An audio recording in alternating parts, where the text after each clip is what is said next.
on the values of mediation, because people are like, well, why do I even have to think about that? But a lot of times you don't think about it until it's too late.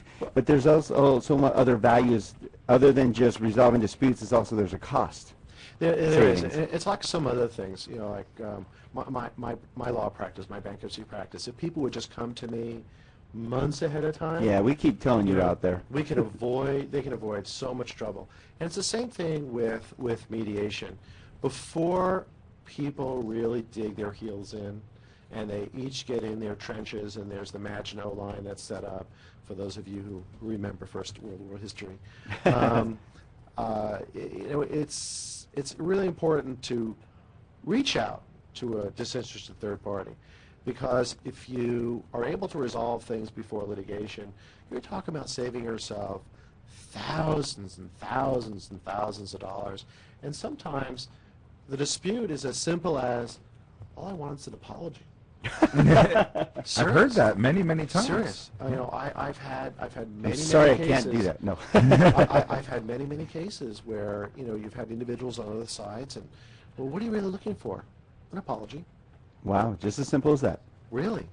Is that it? And I'm sure they get that, and it's like, wow, we avoided a big major issue. Sure. Could be even a divorce. Yeah, and with mediation, let's say you've got a dispute between two business people who rely upon each other to do business, you know, and you want to say to themselves, you know, what is it that you're really looking for? And you kind of dig down, you realize, you know, they one said the wrong thing to the other, and so on and so forth, but they really want to do business together. Maybe they've been doing business together for many years, and it's just a matter of some personality conflicts, and let's resolve them, and there's no money involved. Well, and that's a perfect example, Lou. I mean, Gino and I are business partners at Cherry Creek Mortgage, and I love working with Gino, but we work on a daily business with a lot of money and a lot of people involved. We have a great staff of people and stuff. We have families that are involved, and therefore we're having you're going to help us lay out some guidelines, some basic guidelines that are in black and white, so that if something does arise, we don't want to fight with each other. I love Gino. But if something might just come up and go, oh, here it is. Number 2, paragraph B, we said this. Right. We have to abide by it. Or we have to go back to you and adjust it as long as we agree with mediation. And that's so important just when you're drafting up agreements between people. When I do them, I look to figure out where the disputes can arise, and to lay out in an agreement how you're going to agree to disagree. Agree to disagree. Mm-hmm. We disagree. Okay, let's go to the dispute resolution provisions. Okay, I need a letter. You know, you got to send me a letter. You know, lay out what it is. Let's try to resolve it. Mediation. You know, I was telling you before that the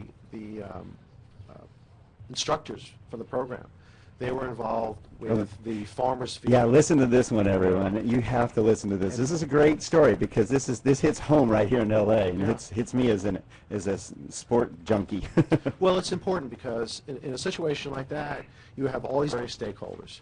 You have, you know, the people who live there, the business people, the property owners. And what they were able to do is bring all the stakeholders together. And this is regarding Farmers Field, in case I cut you off.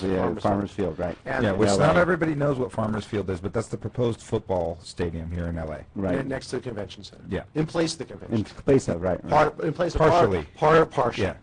And so, you know, these guys are so smart, and they were able to pull together the stakeholders, identify what the issues were, and work through with them the issues that were near and dear to their hearts to resolve the matters between them. I don't know how far they got, because they really couldn't get into it more than that, but it sounds like, and I trust that they were able to pull a miracle off that if it had gone to litigation, it never would have been resolved.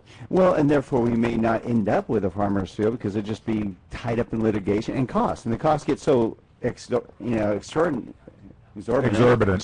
right, that it may never even come to fruition. I mean, we won't have a farmer's field. So for me, I love the idea that they went to mediation, because I want a farmer's field. I want our football team finally. Right. And now that's a really complicated situation. Right. But, you know, very often, like what we'll all see on a regular basis, if people reach out to a third-party mediator to try to resolve their disputes, before engaging in litigation, because very often in litigation, if you then get to mediation, it's like, well, I've already spent tens of thousands of dollars on attorney's fees. I need to get that back.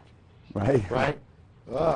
You know, this way, you try to resolve things before the heat gets turned up, and now you don't have that factor on the table. And so someone could just make a call to you and say, look, I've got this dispute, I've got this situation, I'd love to talk to you about it. How does something like that start? Somebody calls your office, they come to your office, you charge a consultation fee? Well, somebody would come to my office, and we would, we'd say, well, let's bring all the parties together, and, I would have a rate for, let's say 2 hours or 4 hours or 6 hours or whatever, and we'd work through it that way. But, I mean, the cost of a couple hours or 4 hours of mediation would be far less than even the cost of preparing the complaint and filing the complaint and answering the complaint, and you'd be ahead of the curve. I mean, this sounds like a great tool for real estate agents, because a lot of real estate agents, things are great when things go well. Right. But at some point, sometimes in real estate transactions, things start to go sideways. One of the roles we were playing in D.C. was there was a listing, and it expired, and then also the property gets sold by a different agent, and the agent who had the listing says, I should get that commission. How often do you guys see that? All the time. All the time. Yep. And that's something that should be a mediated dispute. And what about couples? Couples that aren't married or don't want to get married, but want to put together agreements because they're not married. They don't have the traditional agreements. Can they basically talk to you about laying? That's really a family law issue. That's going to a family lawyer who really understands and can document prenuptial agreements. So that's going to somebody like Reed Brickett.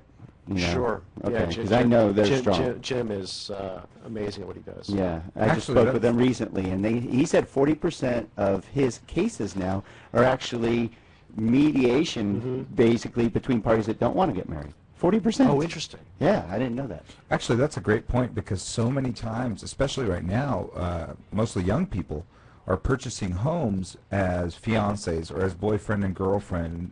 They go and purchase. We these. just got a call today on that today. We have to try to get the girlfriend off the title. Yeah, Well, but that's the point. That's a mediated dispute. Right. That's a great point, though, because these are situations that arise and the same with business partnerships and all these other things is everybody goes in with best intentions. Absolutely. I don't think people go into these things with bad intentions, but sometimes things just don't work out, and when they don't work out, you need to have them mediated. Right. Okay. Well, good stuff, Mr. Lou.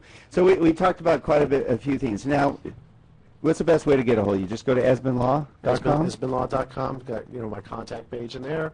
They can call the office 661-254-5050. 254-5050. Pretty easy. 50-50, perfect phone number for a mediator. Yeah, that's right. There we go. I like that. I knew we had gotten that number for a reason. And Lou's local here. He's been practicing for over 28 years, right off the old road. Right. And he can help you out with mediation. He's one of the very few bankruptcy specialists. I mean, we're talking 128 or Yeah, about 130. 130 out of 10,000 lawyers or something crazy like that. 287,000. 287,000. That was close. All righty then. Well, Lou, thank you very much. Thanks, guys. Unfortunately, I know you have to head off.